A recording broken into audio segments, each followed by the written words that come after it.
Hello everyone, welcome back to my channel. আমি প্রিয়াঙ্কা, তোমরা দেখছো প্রিয়াঙ্কাস ব্লগ। তো আজকে হচ্ছে 5th মার্চ। তো হোলি মানে দোল হোলি সব কিছু পার করে আজকের দিন। তো আজকেও যাবো হোলি খেলতে। কোথায় যাবো সেটা তোমাদের সাথে শেয়ার করবো ভিডিওতে।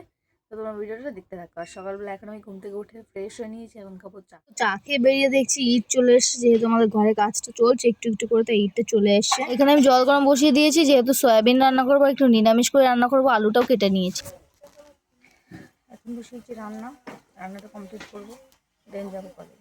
রান্নাটা একেবারে কমপ্লিট করেই ঘরে চলে এসেছি। এসে মাথাটা এখনো আঁচড়ায়নি, তো মাথাটা ভাবলাম আঁচড়ে নিয়ে। চুলগুলো প্রচন্ড রাফ হয়ে যায়, তোমরা সবাই জানো আমার একটু ড্রাইনেসের প্রবলেম আছে চুলে, তো সেই থেকেই। আর তার থেকে বড় কথা, আমি মোটরের জলে স্নান করি এখন, মানে শ্যাম্পু করি, এর জন্য এই অবস্থা। কি করবো, কিছু করার নেই। টাইম কলের জলে শ্যাম্পু করলে চুল ওঠে, মোটরের জলে শ্যাম্পু করলে এই চুল ফাটে। তো আমিও ভাত নিয়ে খেতে বসে পড়েছি। এখানে রান্না হয়েছিল পুঁই শাকের ঘ্যাট, আর আমি রান্না করেছিলাম সয়াবিন, যেটা আর দেখাতে পারিনি, ভুলে গেছিলাম। খাওয়া দাওয়া করে রেডিটা হয়ে নেবে তাড়াতাড়ি। তো আমি আপাতত রেডি হয়ে গেছি, জুতো পরে নিচ্ছি। আজকে কোনো মোজার সিন নেই, গরম পড়ে গেছে। এখন মোজা পরলে আমি সিদ্ধ হয়ে যাবো গাইস।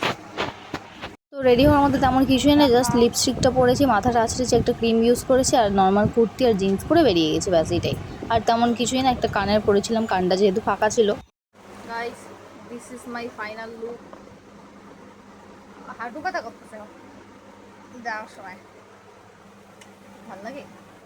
তো আমরা সাইকেল করে স্টেশনে চলে এসেছি, কিছুটা মন খারাপ নিয়েই চলে এসেছি, কারণ আমার যাওয়ার ইচ্ছে ছিল না। মাঝ রাস্তায় এসে অনেকেই বলেছে যাবে না, তো সবসময় এরকমই হয় আমার সাথে। প্রথমে সবাই হ্যাঁ হ্যাঁ বলে, তারপরে যাওয়ার সময় কোনো না কোনো একটা বাহানা মারে। যাই হোক, কারণ নাম নিয়ে বলছি না, যাকে বলেছি সে নিশ্চয়ই বুঝতেই পেরেছে। তো কোনো না কোনো প্রবলেম তো চলেই আসে যাওয়ার সময়। যেহেতু আমি কোনো সাদা জামা কিনে নিতে কাঁচরাপাড়া নেমে এখান থেকে আমি সাদা একটা টি শার্ট নিয়ে নিয়েছি, যেটা নিয়েছিল মাত্র 60 টাকা। তো আমার লাভের লাভই হয়ে গেছে অনেক, কারণ কুর্তিও ছিল, কিন্তু কুর্তি আমার খাপাতে হয়, আমি ন্যাচারালি কুর্তি পরতে পারি না, না খাপি। মামা বাড়িতে এসে জামাটাকে চেঞ্জ করে নিয়েছি, যেহেতু বসন্ত উৎসবে যাচ্ছি, সাদা কিছু না পরলে মানায় না, একটু বেমানান লাগে, তাই সাদাটা পরে নিলাম। যতই রং ঘাটি তবুও সাদাটা না পরলে এখন ভালো লাগে না। ছোটবেলায় নেতার মতো নোংরা জামা কাপড় পরতাম, সেই পুরোনো ছেঁড়াপাটা জামা কাপড় পরে রং খেলতাম। আর এখন কি জামানায় এসছে, এখন সাদা জামা পরে নতুন কিনে তারপর রং মাখতে হয়। ঢোকার সময় আই কার্ড গলায় দিয়ে ঢুকতে হয়েছে, আর বাউন্সাররা ভালো করে চেক করবে তারপর ঢোকাবে। গাইজ, ভিতরে আবির এত কিপটে লোক, মানে এত কঞ্জুস, আবির আনার মুরদ নেই, এদিকে আবার আবির বাড়ি থেকে আনতেও দেয় না। ওই যে বড় নিচে, ওই যে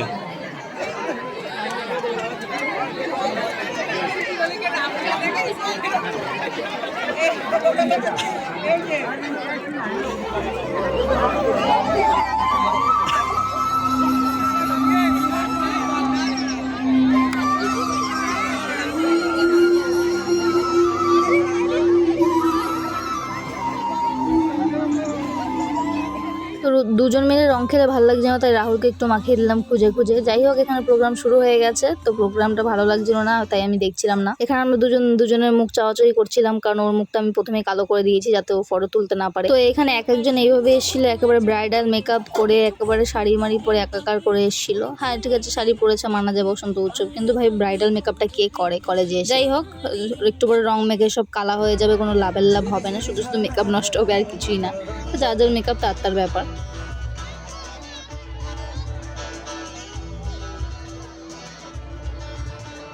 প্রেম রাঙা মোর কবিতা সুরের অন্তরে ঝুরি ঝুরি ঝরনা ধারায় নতুন রং ঝরে।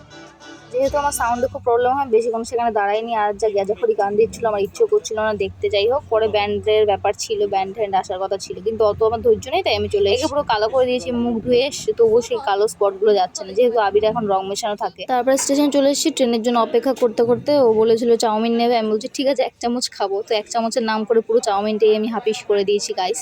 তো এটা হচ্ছে ট্যালেন্ট, লেডিস ট্যালেন্ট। যাই হোক, তো চাউমিনটা ভালোই লাগছিল, অনেকদিন পরে খাচ্ছিলাম। বাড়ি আসার সময় আইসক্রিমও গিলেছি, অনেক গিলতে গিলতে বাড়ি অব্দি এসেছি। তার আগে এখানে পেয়ারা মাখা ছিল, সেটাও নিয়ে নিয়েছি গাইজ। আমি বাইরে বেরোলে আমার এত গেলন আসে, এত খেতে ইচ্ছে করে, কি আর বলবো। যাই হোক, এখানে দাঁড়িয়ে আছি, মুখের আবির উড়ে গেছে। তো এখানে আমি স্নান টান করে ছাদে চলে এসেছি। ছাদে দিদা এখানে সর্ষে ঝাড়ছিল, তো এখানে এসে একটু ওনার সাথে টাইম পাস করছিলাম, গল্প করছিলাম। একা একা মানুষটা কেমন লাগছিল তাই। আজকে এখনো কাজ করিনি আমি, এসে খুব টায়ার্ড হয়ে গেছিলাম। এই যে আমার অবস্থা দেখতে পাচ্ছ, চুলগুলো পুরো ঝাড়ুর মতো হয়ে গেছে, সবে সবে শ্যাম্পু করে এসেছি আমি। তো কিছুক্ষণ রেস্ট নেওয়ার পর বাবা বলছে যাই ইটে গিয়ে জল দে, কারণ কালকে কাজ হবে। গাইস, এত বিরক্ত লাগে না, একটা মিনিটের জন্য আমাকে রেস্ট দেয় না কেউ। ইটগুলো আজকে এসছে 3 দফা, মানে 2 দফা এসছে, আর 1 দফা আসবে। তো এইগুলো ভেজাচ্ছি, এগুলো ভিজেও লাভ নেই, কয়েক সেকেন্ডের মধ্যে সব শুকিয়ে যাচ্ছিল। আনফর্চুনেটলি এই কাজগুলো পড়ে গেছে আমার। কি আর করবো, নিজেদের বাড়ির কাজ না করলেও নয়, তাই এটাকে কমপ্লিট করে নিই, তারপরে এডিটিংয়ের কাজে যাব। তো আমি খুব টায়ার্ড হয়ে গেছি, ভিডিওটা এখানেই শেষ করছি। ভালো লাগলে লাইক কমেন্ট শেয়ার সাবস্ক্রাইব করে দিও। দেখা হবে খুব শীঘ্রই পরের ভিডিওতে।